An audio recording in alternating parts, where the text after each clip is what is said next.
Hi, have you seen the movie Sound of Freedom?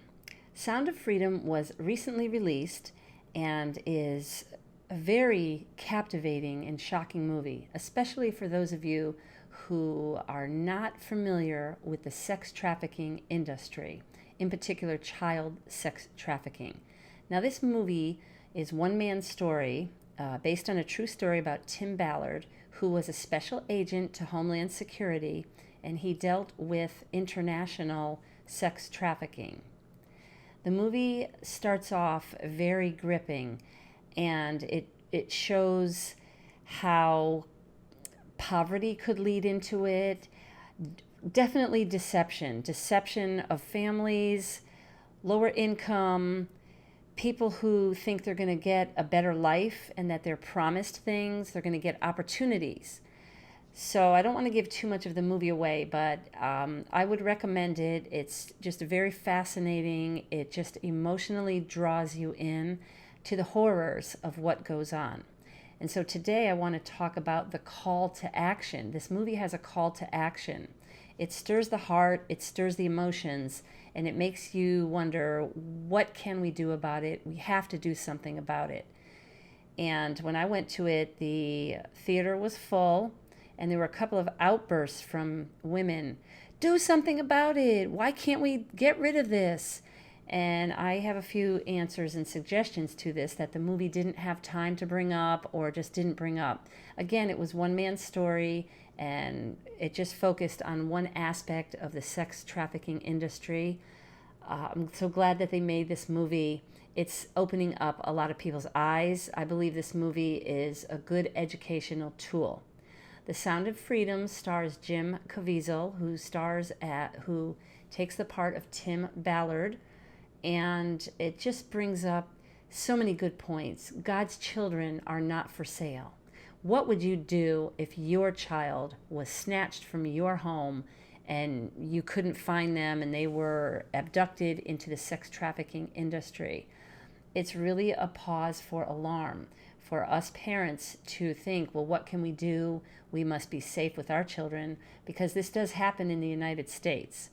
And did you know that about 800,000 children go missing every year in the USA? And did you know that it is a $15 billion industry, trafficking, across the world, globally? In the US, I'm not sure exactly how much that equates to. I think at least 2.2 billion. And now these children who go missing, they can be runaways, they can be kicked out of their homes, but at least 400,000 United States children were abducted. But that's a lot of people that we, living our normal lives, don't really know about. So what can we do about it? Well, the film had a call to action at the end. Hold up your phone, get this QR code, and pay it forward so that more and more people can watch it for free. The studio wants everybody to see this movie, even if you can't afford it. So it's wonderful to make a donation to this cause, and it's wonderful if they can get the word out for more and more people to see it. But their call to action was to have more people see the movie. And I have a better call to action, and this is why I wanted to make this video today. So let's talk about a couple of statistics that are alarming. I already gave you a few. Now, the statistics are there are 8 million worldwide per year children that go missing. Just think about that, 8 million. Where are these children? Where are they accounted for? Who are they? Do we even care? Now, yes, we do care. There are government organizations, and there are local organizations, national organizations. I would entertain the idea that you take a look on the internet and do a little research on sex trafficking and statistics and organizations, and maybe see if you can donate to some of these organizations. Last year in November, I attended the Global Summit of NCOSE, the National Center of Sexual Exploitation. And this is a wonderful organization based out of the Washington, D.C. area. They're hiring more lawyers, to fight this fight. They are offering education, and they're really on the cutting edge of the whole issue. So I'd recommend that you look up NCOSE and see if you want to get involved, if you want to make a donation to that organization. And definitely take a look at what are your local organizations in your city or your nearby city doing. And is there any way that you can support these organizations? Because many are doing a good thing. And I'll talk about that in just a minute. So 8 million per year worldwide children go missing, 800,000 in the USA, 2,300 daily in the USA. In 2020, 400,000 were abducted. In Russia, 45,000 children go missing annually. In India, 96,000. In the UK, 113,000. And there are other countries and their numbers listed if you want to check into that. I said that local is very important. The most important thing you can do is locally. You want your neighborhood, your community being a safe place, being a prosperous place, being an interesting place for you to live. Do you want your home value going up? Then maybe you should get involved in your community and find out what are the organizations such as suicide hotlines, such as homelessness, such as anything to do with the sex industry. Now, what's very interesting is that the sex industry is mainly hidden and unknown to many of us as we get in our car and we go to work and we drive around and we go about our business of our life. We don't really see it, do we? And so do you know the signs of sex trafficking or sexual exploitation? And so this movie didn't get into it. It didn't have time to get into it, and it didn't want to get into it. But I've been to various sex trafficking movies, definitely at least in the recent past, that had a panel discussion after they showed the movie. And that was great. And on this panel, they had 4 speakers. One was a retired police chief who dealt with the sex trafficking in the area. I live in the Tampa Bay area, and it is supposedly the 3rd largest in most demand sex trafficking city in the USA. Now you think of the borders. This movie Sound of Freedom had to do with borders, and the big idea was that our borders are very loose and open, and it's easy to get people into the sex trafficking when your borders are not as secure as they could be. So that was one of the messages of this movie. And so you think of San Diego, you think of Houston, you think of Texas, California, near the borders. Florida's another big state that has sex trafficking. And where we have a lot of sex trafficking is where there are patrons and customers. So not one point did this movie mention stopping the demand. Why don't you stop porn? Stop the demand. And I have a few things to say about that in a few minutes. But Tampa Bay is the 3rd highest in the USA for sex trafficking. And I said to what you could do about your local area. What you can do in your local area is check websites, check phone numbers. Do you know what phone number to call if you think you suspect or see sex trafficking? Now, you can drive by these nail salons or these massage parlors, and you can't make assumptions, but do you see anything abnormal? Not once in my 8 years have I seen anything abnormal. Nothing. I don't know what's going on. Are there cars parked in the back? Are there never anyone going in the front door?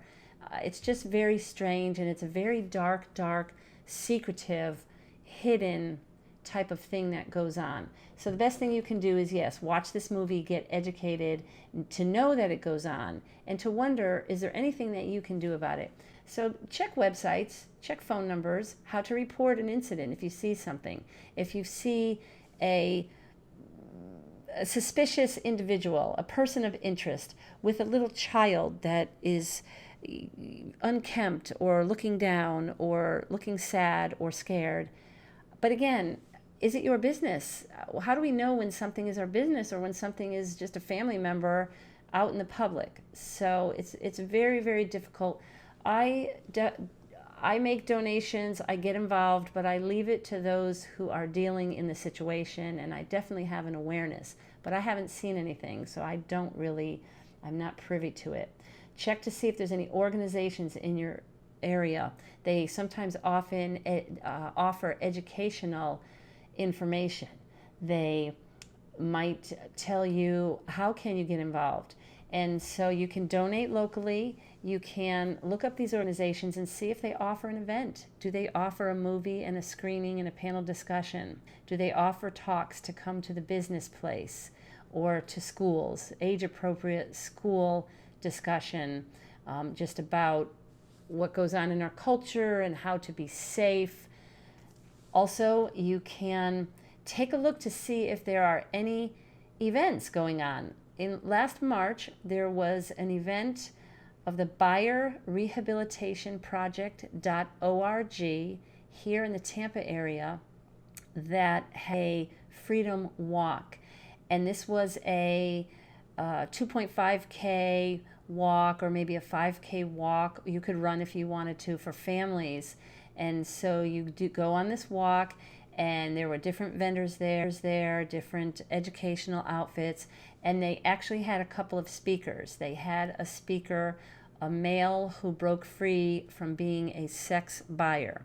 So he broke free from using prostitutes and going to strip clubs, and he gave his testimony as to how his life changed and how he regained his marriage and family that was falling apart. So some of these events that have real live people who have testimonies to provide are very impactful. In Tampa Bay, there are two main organizations I urge you to look up: StopTheMovement.org and BuyerRehabilitationProject.org. The BuyerRehabilitationProject.org is an organization that, in my opinion, in my estimation, is a template. It's an up-and-coming organization to be copied by other organizations that can get started around this country. A prototype, let's say. There was a man named Alan Texera who founded this organization a few years ago, and what he does is he solicits men who are struggling with sex buyers, and that mainly means, it could mean pornography, but in your area, prostitutions, anybody who goes online and who's spending a lot of money for hookups, let's say the Ashley Madison website, and it's very local. He reaches out local people who often will partake in local sex trafficking, such as prostitution, strip clubs, and he can tell you that it just ruins lives. It will ruin life if you keep going down this path. And he estimates, I think he's helped at least 22 or 30 or more, it's counting. He might have 50 different men that he's helping to save. It's at least a 2-year process.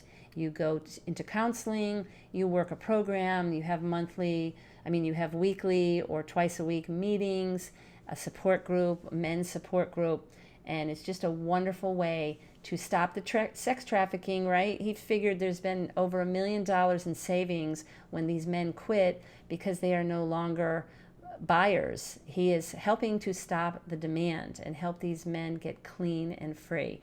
And it's just amazing to see people overcoming addictions and this horrible, horrible life. And, you know, our country makes fun of it. We have comedians, there's entertainment. It's nothing to be made fun of. If you are stuck in this lifestyle, you are probably not a very happy person. You are a desperate person. You are addicted. You are living a lie. You are just living a life that is not authentic and is not what it was meant to be.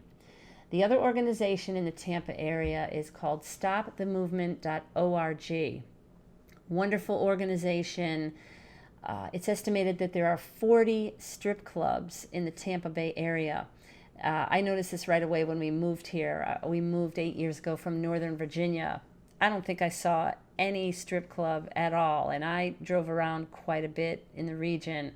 I didn't see a lot of bars, alcohol, And so when I moved here, I apologized to my then 12-year-old son. Oh, I'm sorry you have to see these signs and these businesses as we drove by. And I had to explain to him strip joints. I felt I needed to explain because we were driving by and we were seeing many of these businesses and what they are and why they're in existence and whatever. So I was forced to give an education to my younger son about, it's just in our community. It just is. And there are patrons, there is a demand, there are people who go to these places. And so let me tell you a few stories about my friend who is on the executive board of stopthemovement.org. One of their ministries is to go into strip clubs. They get the approval from the owner, and I'm very grateful that the owner gives them approval, because there's a group of 4 or 5 women who go into these places on a weekend night usually, and they a local church donates gifts and flowers and just things of beauty and happiness, little gifts. So they walk into the strip club and they go back to the room and they talk with the women dancers.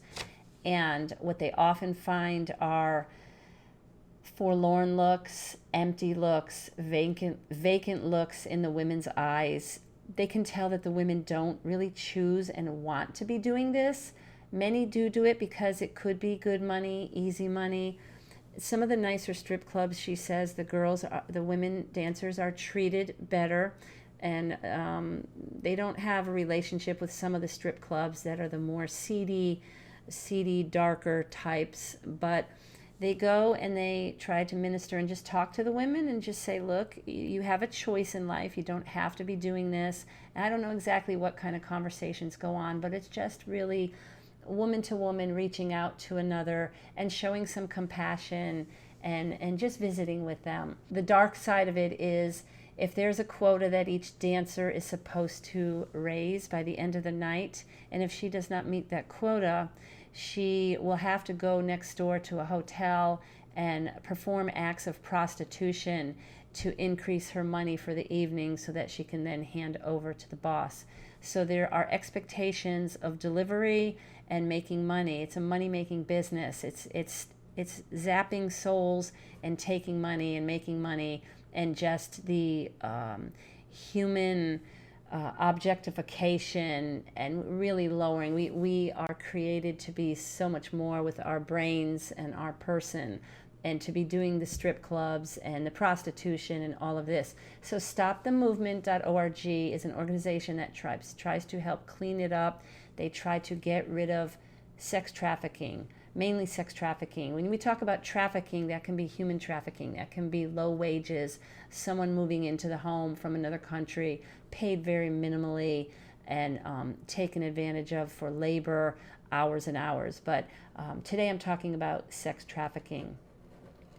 The last thing that I want to say is that in all of this with sex trafficking, we wouldn't have it if we did not have a demand. So what we need to do is stop the demand. How we are to do that, I'm not too sure how we can do it, but I know that pornography is something that is a foundational starting point. Like I said in my book, Porn Free, How to Decrease the Demand for Pornography, is that a 50-year-old man doesn't wake up wanting to have sex with an 8 or 9 or 10-year-old girl. We're not wired to just wake up and be attracted to that. And if you're attracted to that, it's not an equal love relationship. It's just one body using another, one desperate person exploiting another, and that's criminal. That is criminal behavior worthy of prosecution. It is behavior that has gone so far down a rabbit hole of possibly beginning with porn addiction, with your mind is just not sane to want to seek out a child. And so pornography is a habit of escalation, and it's been shown, it's just factual. In another podcast or another YouTube video I'll be posting, I'm going to be talking with someone in depth about the Duggar family. There was this documentary that came out recently called Shiny Happy People, and their oldest son started with porn at age 12, and it was not properly dealt with, and it festered in secrecy and darkness to the point where he got married. He had several children.